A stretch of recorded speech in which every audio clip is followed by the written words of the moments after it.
La vie ne se conjugue pas comme ça.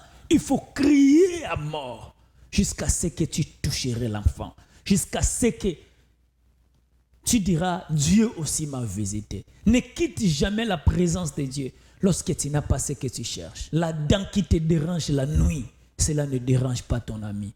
Toutes les souffrances que tu es en train de vivre, cela ne dérange pas quelqu'un qui est auprès de vous. Au contraire, il vous critique. Au contraire, il vous crache dessus. Mais toi-même, tu peux te relever. Tu peux frapper la table jusqu'à ce que Dieu puisse intervenir dans ta vie. Je répète qu'il y a des défis à relever. Personne sur la terre vous donnera de la chance. Tout ce qui vous regarde, je répète que personne vous donnera de la chance. S'il y a une vie médiocre, c'est à toi de l'échanger. Vous pouvez aussi être fatigué de cette vie. Ce n'est pas ta vie. Je répète que ce n'est pas ta vie. Dieu vous attend quelque part. Dieu vous attend à un niveau de gloire. Dieu vous attend à un niveau de succès. Mon serviteur prospérera. Il s'élèvera. Il sera très haut placé. L'église que vous êtes en train de conduire là, c'est parce que Dieu vous attend. Dieu ne vous attend pas à 100 membres. Dieu ne vous attend pas à 200 membres. Dieu vous attend aux milliers de membres. Continuez. Ne vous fatiguez jamais. 2 Samuel chapitre 23. 2 Samuel chapitre 23 verset 8. La Bible dit, voici les noms des vaillants hommes qui étaient au service de David.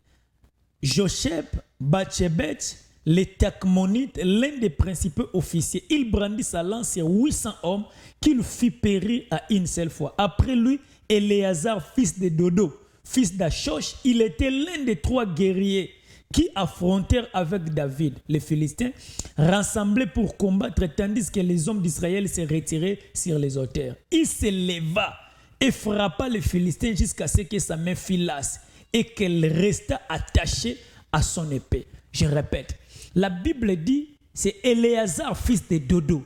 Il brandit la lance, il était là. Lui-même, il combattit avec les gens jusqu'à ce que sa main fît lasse. Mais pendant que sa main était lasse, il n'a pas abandonné. La Bible dit, elle était toujours là avec son épée. Je ne lasserai jamais mon épée jusqu'à ce que ma délivrance viendra. Le Dieu t'accordera la délivrance avec l'esprit de combat. Je sais que tu es fatigué. On parle que tu as beaucoup prié. On parle que tu as beaucoup gêné. On parle que tu as fait des choses, mais tu ne vois rien. Il faut abandonner. N'abandonne jamais. Bien-aimé, il faut toujours regarder derrière toi. Il y a une grande famille qui vous attend. Dieu bénit en termes générationnels parce qu'il vous a vu. Il a dompté cette conscience à toi parce qu'il sait bien que derrière vous, il y a beaucoup de personnes qui vont être relevées. Il y a des compagnies que tu vas créer afin que beaucoup quittent le niveau de chômage. Dieu vous regarde, vous, toi. Relève un peu la tête. Ne vous fatiguez pas. Même lorsque vous êtes faible, la Bible dit, il était faible le fils de Dodo. Faible. Sa main était lasse. Mais son épée à la main, il n'a pas abandonné. N'abandonne pas jusqu'à ce que tu toucherais ton enfant. La Bible dit, cette dame, elle a prié jusqu'à ce qu'elle est retournée au temple et elle présenta à l'homme de Dieu, au sacrificateur Élie. Elle dit, c'était à cause de cet enfant que j'ai prié. Voyez, c'est une femme persévérante. C'est une femme qui avait en elle l'esprit de guerre, l'esprit de combat. Je me mettrai debout jusqu'à ce que la honte de ma famille sera effacée. La Bible dit, je fais oublier la honte de la jeunesse. Je crois que Dieu peut te faire oublier la honte de la jeunesse. Mais c'est d'abord à toi de te relever, de frapper la table pour dire c'est assez.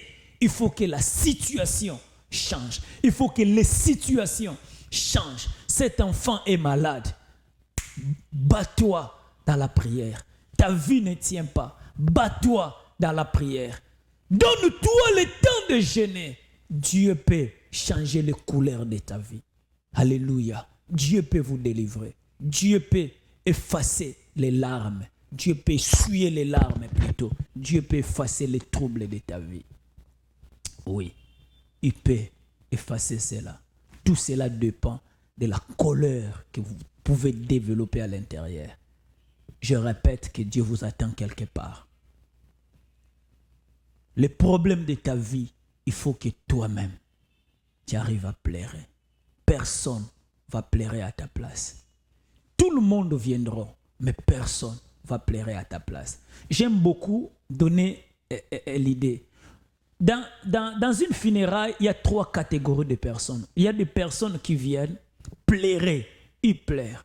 Mais ce sont des personnes où c'est le petit frère, ou c'est quelqu'un de la famille qui est mort, soit le petit frère, soit le grand frère, soit un père ou une mère qui n'est plus là.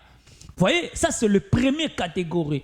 Le même sang, il pleure, c'est lui qui a le même sang que lui. Et la deuxième catégorie de personnes, ce sont des personnes qui sont proches de la famille. Ils sont proches de la famille, ils pleurent aussi. Mais la troisième catégorie de la famille, ce sont des personnes qui pleurent rarement, mais qui dansent dans le deuil, qui dansent dans les funérailles. Vous savez pourquoi? C'est parce que les douleurs là ne leur appartiennent pas. Ce sont des personnes qui pleurent à moitié, mais qui dansent plus. Tu es dans quel niveau de la vie? Tu es dans le niveau 3, dans le niveau 2 ou dans le niveau 1? Dans le niveau premier, ce sont des personnes qui pleurent à mort parce qu'il vient de perdre son père ou de sa mère ou quelqu'un de proche. Mais dans le niveau 2, des personnes peuvent pleurer, mais ce n'est pas leur problème. Dans le niveau 3, ce sont des personnes qui dansent. Est-ce que vous voulez rester dans le niveau de personnes qui dansent dans les funérailles ou vous voulez rester dans les personnes qui pleurent soit quelqu'un de proche? La dent qui te dérange la nuit, cela ne dérange jamais ton ami. Cela ne dérange jamais quelqu'un qui est auprès de vous. C'est toi-même. Fais des cris de ras-le-bol. Fais les cris de ras-le-bol. Vous pouvez se relever. Dieu peut devenir dans ton côté. Il y a des défis à relever. Il faut faire des cris, il faut graisser les dents. Au nom de Jésus, je vais prier pour vous. Au nom de Jésus, Seigneur, donne à la personne qui me suit maintenant la conscience de se relever au-delà de tout. Au nom de Jésus-Christ. Amen. Que Dieu vous donne de la force. Vous pouvez nous contacter et nous pouvons prier pour vous, nous pouvons vous soutenir dans la prière. Nous pouvons vous soutenir dans la prière. Que Dieu vous bénisse. Ciao. Grâce sur vous, bénédiction de Dieu. Amen.